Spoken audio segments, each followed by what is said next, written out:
안녕하세요. 이블링입니다. 오늘은 앞서 소개했던 소시오패스 두 가지 영상에 대해서 뒷받침하기 좋은 책이 있어 가지고 소개해 드리려고 합니다. 제목은 나 소시오패스, 지은이는 토머스라고 되어 있습니다. 이 사람은 실제로 소시오패스예요. 짧게나마 지은이에 대해서 소개를 해 드리자면 변호사이자 매 학기마다 학생들의 강의 평가에서 최고점을 받는 법학 교수, 법률 저널에 정기적으로 칼럼을 기고하고 있으며 법학 관련 학술회의에도 꼬박꼬박 참석하는 학자, 또한 교회 주일학교 교사로 봉사하는 몰몬교도이자 양성애자이며 전 세계 100만 명 이상이 방문한 sociopathworld.com 블로그 운영자이다. 이 사람이 법률 회사 로펌 인턴 시절에 한 동료에게서 혹시 소시오패스가 아니냐 하는 이런 질문을 받은 것이 떠올라 관련 서적들을 탐독하고 소시오패스라는 자가 진단을 내렸어요. 근데 소시오패스 월드닷컴이라는 블로그를 개설했고 공식적인 진단을 받는 것이 블로그 독자들에게 신뢰를 줄 수 있겠다는 생각에 제 발로 의사를 찾아가서 검사를 받고 진단을 받았습니다. 대단하죠? 오늘 바로 이 책, 나 소시오패스 소개해 드리겠습니다.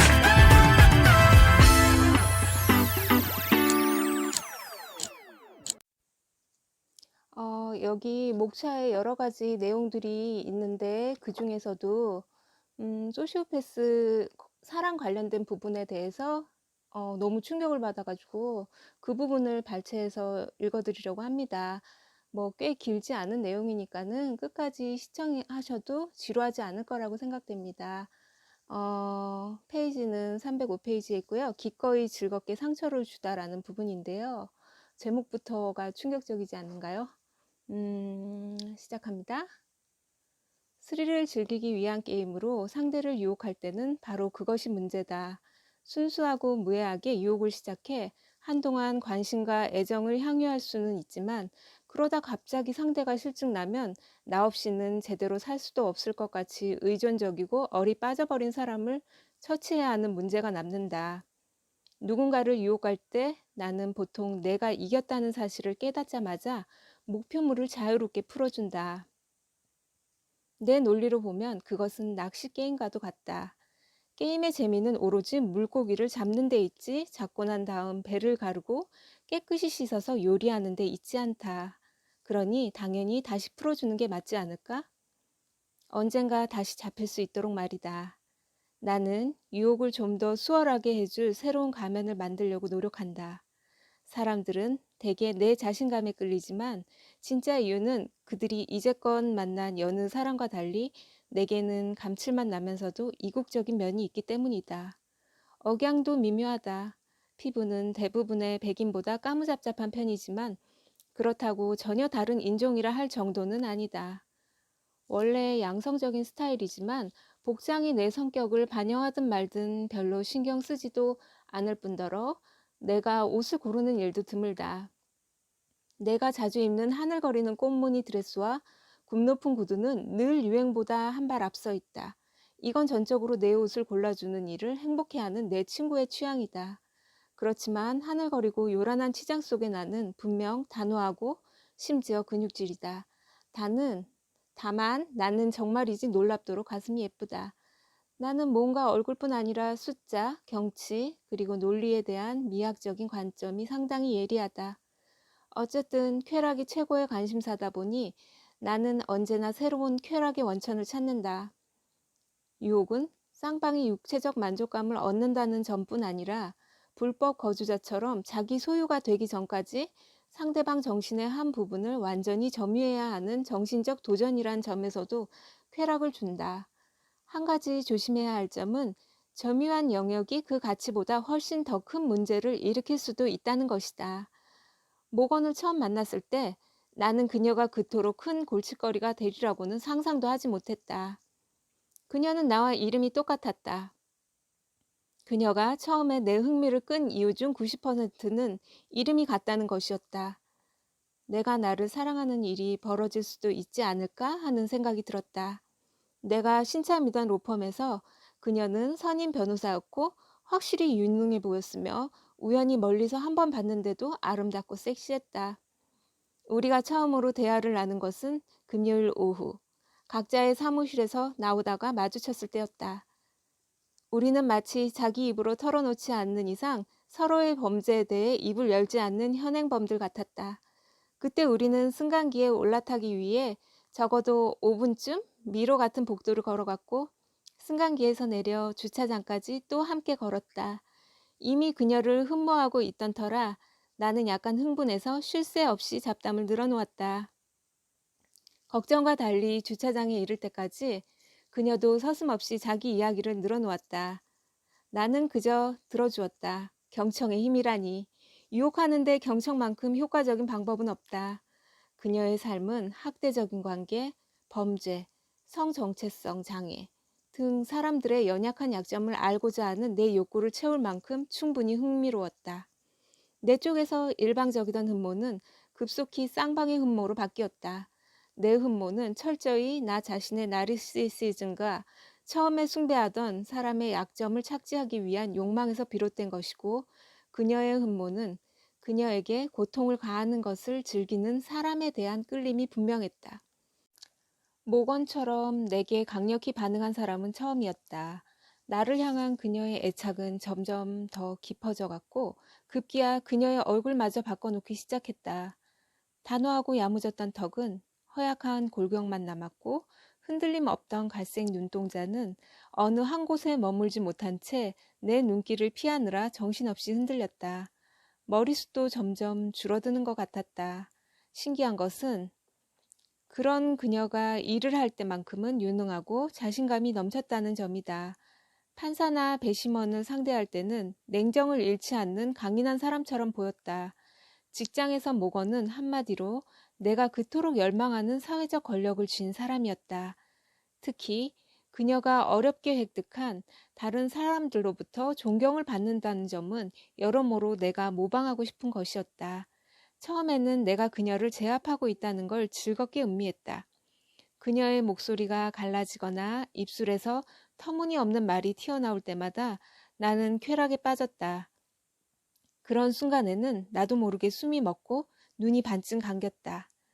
그녀의 불안에서 느껴지는 쾌락은 내장까지도 꿈틀댈 정도로 본능적이었다. 육즙이 흥건한 고기 냄새에 침이 고이고 심지어 약간 정신이 혼미해진 사람처럼 어느새 내 혀는 날카로운 송곳니를 핥고 있었다. 조금은 주체할 수 없을 정도가 되기도 했다. 모건은 회복 불가능한 상태에 빠지고 말았다. 그녀가 더 이상 게임에 흥미를 보일 수 없을 정도로 내가 막강한 점수차로 이기고 있었다. 나는 지나치게 흥분한 동물이나 아이를 진정시킬 때처럼 그녀가 지금 무슨 일을 하고 있는지 설명해주고 서둘지 말라고 걱정할 것도 없고 다칠 일도 없을 거라고 안심시키면서 그녀의 불안을 달래주려 노력했다. 그녀를 살짝 부끄럽게 만들어 덩치도 작고 나이도 더 많은 나를 두려워하는 것이 얼마나 어처구니 없는 것인지 깨닫게 하는 데는 엄청난 겸손이 필요했다. 그러다 보니 신경 쓸 게 늘어났다. 그녀의 연약함과 소심함에 점점 질려버린 나는 이를 그르치기도 했다. 어느 날 오후 그녀는 나와의 저녁 약속을 취소했다. 보나마나 내가 자기를 불안하게 만든다는 것 말고는 다른 이유가 없었다. 나는 그녀의 사무실에 앉아 미동도 않고 그녀를 바라보며 생각했다. 그녀를 놓아주지 못하는 쪽은 나라는 사실을 말이다. 그녀의 자기학대적인 성향을 충족시켜주는 것은 내게 만족감을 주었다. 나는 수치심 전략을 너무 강하게 밀어붙였고 그녀는 내게 입을 닫아버렸다. 그때 마지막으로 내가 어떤 행동을 했는지 기억나지 않는다. 어쩌면 그녀가 더 이상 쓸모없는 사람이라고 넌지시 암시를 보냈거나 그녀의 알몸이 형편없다고 빈정거렸을지도 모른다. 관계를 끝내길 원한다는 그녀의 말에 나는 진심으로 놀랐지만 놀란 티를 낼 수는 없었다. 굴복하라고 명령하기는커녕 권리를 박탈해달라고 애원하는 꼴이 되지 않았는가. 그녀의 마음을 되돌릴 기회가 딱 한 번 있었다. 나는 2달 정도 냉정을 회복하길 기다렸다가 그녀에게 이메일을 보냈다. 그것은 겉으로는 진심을 담은 것 같지만 사실은 내 사랑과 사과를 받아달라는 가식적인 고백의 글이었다. 글은 장황하면서도 모호했기 때문에 그녀로서는 내가 저지른 모든 잘못에 대한 사과의 글로 생각했을 때였다. 사랑을 말할 때는 꿀처럼 달콤한 서약이 넘쳐 흐르는 법이다. 나는 내가 흠모하는 그녀의 모든 점을, 아니, 그보다는 그녀가 흠모받기를 원하는 점을 일일이 열거했다. 또한 내가 얼마나 상처받기 쉬운 사람인지, 얼마나 그녀를 생각하는지 고백했다.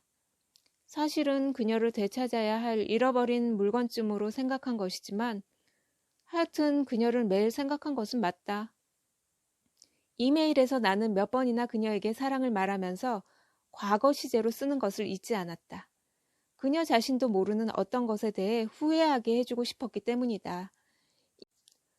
내가 자신을 사랑했다는 걸 그녀가 몰라서 그랬든 내가 사랑하지 않아서 그랬든 그녀가 나의 사랑을 감지하지 못했다고 썼다.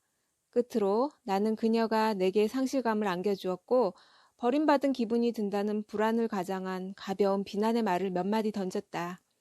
그리고 우리가 다시 만난다면 비록 우리의 재해를 확신하거나 기대할 근거는 없다고 주장했지만 모든 게 달라질 수 있으리라고 제안했다. 아주 감동적인 이메일이었다. 몇 주 후 그녀에게 답장이 왔다. 그녀는 새로운 여자친구와 섬에서 여름 휴가를 보내고 있을 때 내 이메일을 받은 모양이었다. 모건은 내 이메일을 받자마자 새 여자친구와 옥신각신 실랑이를 벌였고 곧바로 헤어졌다. 새로운 연인과 해변에 누워 있으면서도 내 생각을 하고 있었다는 사실만으로도 나는 흡족했다. 그녀가 휴가에서 돌아오자마자 우리는 다시 만났다. 그녀의 자기 학대적인 연약함은 사라지기는커녕 몇 배로 더 깊어진 것 같았다. 그녀는 내게 점점 더 많이 상처받기를 원했다. 이미 그녀에게 넌더리가 나 있었고 그토록 받고자 하는 상처를 줄 용의도 있었으므로 나는 즐겁게 그녀에게 상처를 주었다. 몇 달 만에 우리는 다시 사이가 멀어졌다. 스스로 그만둔 건지 해고당한 건지 모르겠지만 모건은 직장에 나타나지 않았고 시기장애와 약물 남용의 늪에 빠져들었다. 나는 능력있고 성공한 변호사에서 불과 몇 달 만에 실직한 부적응자로 변한 모건의 모습에 큰 충격을 받았다.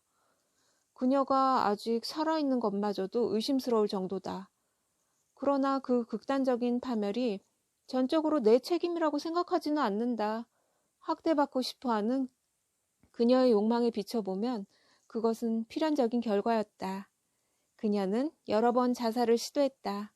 그녀가 진짜 자살할 마음을 먹었다면 충분히 성공하고도 남았을 것이다. 하지만 그녀에게 자살은 고통받을 기회를 상실하는 일이었다. 더 크고 다양한 빛깔의 고통을 경험할 가능성이야말로 그녀가 살아가는 힘이므로 아마 그녀는 자살로 생을 마감하지는 않을 것 같다. 우리의 관계는 서로에게 긍정적이었던 듯하다. 그녀는 상처받기를 원했고 나는 그녀에게 상처를 주고 그녀가 더 깊은 타락의 나락으로 떨어지는 모습을 지켜보고 싶었으니까. 그녀가 철저히 바닥으로 떨어지고서야 나는 흡족해했다. 지금도 나는 가끔 그녀를 본다. 하지만 추격의 짜릿함은 오래전에 사라졌다. 물론 나는 그녀를 사랑한 적이 없지만 그녀는 왜곡된 자신의 방식대로 지금도 나를 사랑한다.